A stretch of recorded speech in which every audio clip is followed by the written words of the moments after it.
수아롱쌤 책 읽는 시간입니다. 오늘도 좋은 책 구절 하나 갖고 왔습니다. 몰입과 삶의 방향을 일치시켜라는 책의 내용인데요. 저번에 알려드렸던 양수인간이라는 심리학 도서에서 갖고 왔습니다. 신간 도서이기도 한데 좀 이렇게 쉽게 쓰여진 책이고 공감 가는 내용을 예로 들어서 책을 써놨기 때문에 여러분들 관심 있으시면 책이 술술 잘 넘어가니까 한번 빌려보시는 것도 괜찮을 것 같습니다. 책 내용 바로 들어가서 내용 알아보도록 하겠습니다. 몰입과 삶의 방향을 일치시켜라. 시간 가는 줄도 모르고 무언가에 집중해 본 경험이 있는가? 나는 사람들과 농구할 때 시간 가는 줄 모르는 상태가 된다. 게임에 집중하면 몇 시간이 금세 사라지는 듯한 기분이 든다. 마치 나에게 주어진 작은 선물 같은 시간이다. 당신도 이런 경험을 해본 적이 있을 것이다. 공부, 바둑, 그림 그리기, 음악 감상, 스포츠 등 수많은 분야에서 능동적인 선택을 통해 집중할 수 있다. 심리학자 미하이 칙센트미하이는 이런 심리적 상태를 몰입이라고 했다. 몰입이란 자의식을 잃고 집중하는 상태다. 우리는 몰입하면 무아지경의 상태에 빠져 감정은 사라지고 그 일에만 집중하게 된다. 보통 즐거운 감정을 경험하는 것이 행복이라고 생각하기 쉽다.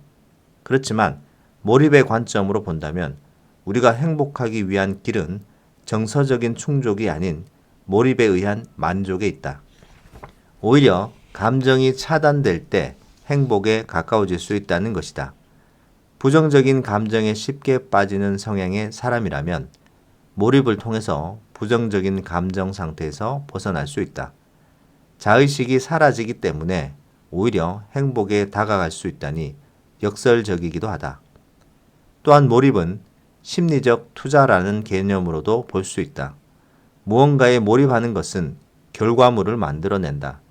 나는 농구를 통해 실력 향상이라는 결과물을 얻었다.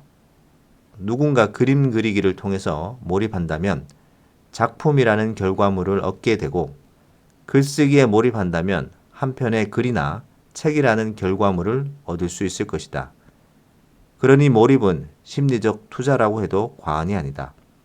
그렇다면 어떻게 몰입할 수 있을까? 몰입에는 몇 가지 조건이 있다. 그 조건은 다음과 같다. 첫 번째, 전문적 기술이 있어야 하는 일이다. 두 번째, 적절한 난이도로 진행한다. 너무 쉽거나 너무 어려우면 안 된다. 세 번째, 집중력이 필요하다. 네 번째, 명확한 목표가 있다. 다섯 번째, 즉각적인 피드백을 얻을 수 있다. 여섯 번째, 쉽게 빠져든다. 일곱 번째, 주체적으로 진행한다. 여덟 번째, 자의식이 사라진다. 아홉 번째, 시간 가는 줄 모른다. 몰입할 때 중요한 요소는 나에게 맞는 난이도의 일을 선택하는 것이다.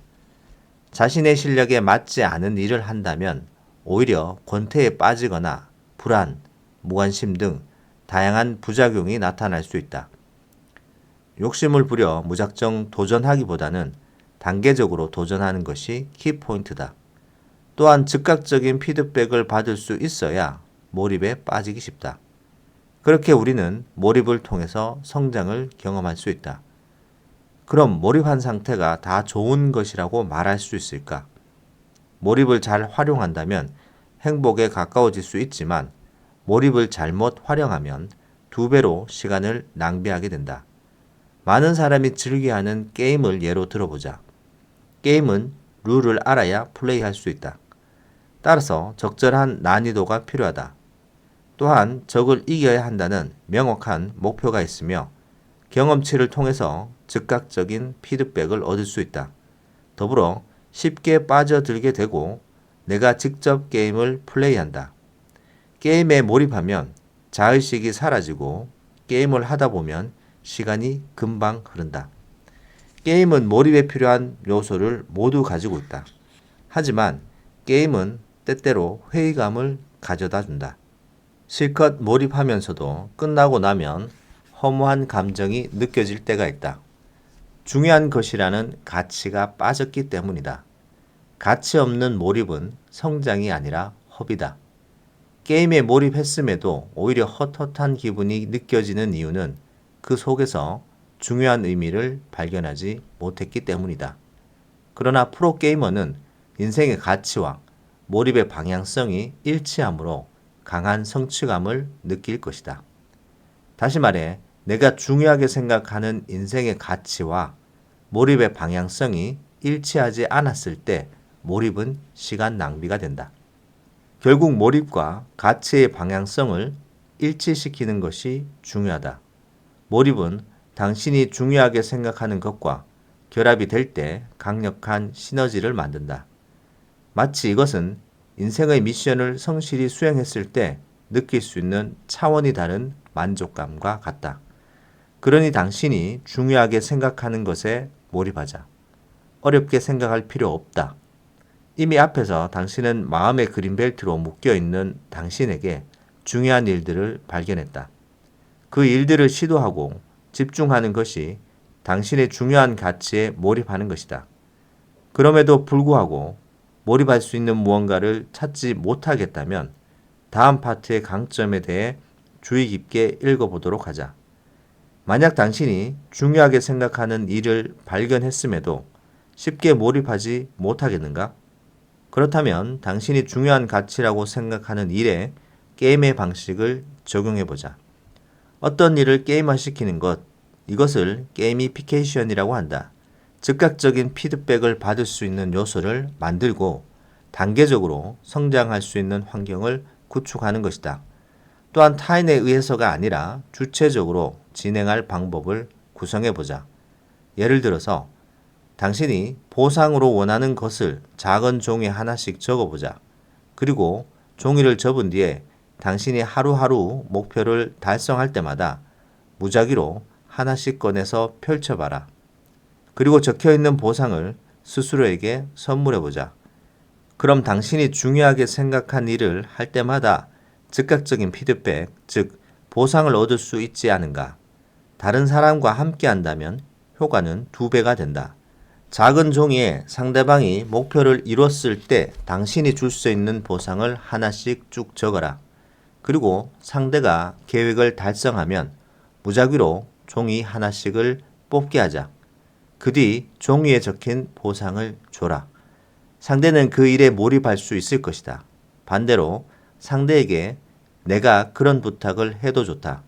그렇게 하면 당신은 하루하루 몰입할 수 있을 것이다. 자, 여기까지입니다. 몰입과 삶의 방향을 일치시켜라는 한 구절인데요.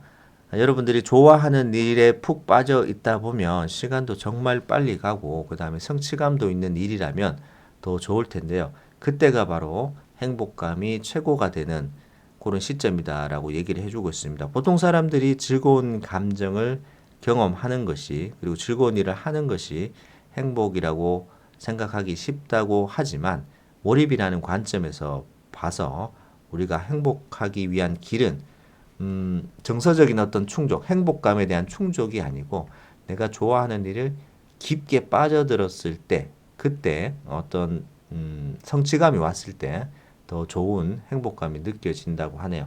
그래서 가끔 몰입하고도 내가 헛헛한 기분이 드는 특히나 게임 같은 것을 예로 들어서 말씀을 해주셨는데 그거는 몰입의 요소가 다 들어있고 하지만 어떤 중요한 삶의 가치가 빠져있기 때문에 시간 낭비가 돼버리기 때문에 몰입하고 나서 더욱더 허탈한 그런 기분이 든다고 해주고 있습니다. 그건 맞는 것 같습니다. 아이들 같은 경우에 만약 이제 아이들이나 때로는 본인이 게임이라는 요소를 직업적인 요소로 갖고 삶의 방향과 어떤 가치가 일치되는 상황에서 몰입이 되면 헛헛한 기분이 들지 않을 텐데 보통은 그렇지 않기 때문에 시간만 낭비하는 상황이 발생돼서 몰입하고 나서도 기분이 별로 좋지 않다. 그리고 적절한 어떤 난이도와 그리고 전문성이 있고 명확한 목표가 있는 그리고 쉽게 즉각적으로 피드백을 얻을 수 있는 그런 어떤 여러 가지 조건이 있어야 몰입이 잘 된다라고 얘기를 해주고 있습니다. 그리고 가장 중요한 것은 몰입하는 것을 못 찾았을 때는 내가 좋아하는 일을 하면서 게임의 어떤 요소를 적용시켜 가지고 몰입을 해본다면 조금 더 잘 될 수 있을 것이다 라고 설명을 해주고 있네요. 좀 짧은 글이긴 하지만 여러분들이 일상생활에서 적용해 볼 수 있는 좋은 글인 것 같습니다. 오늘은 여기까지 하도록 하겠습니다. 책 내용 도움 되셨다면 구독, 좋아요 부탁드립니다. 감사합니다.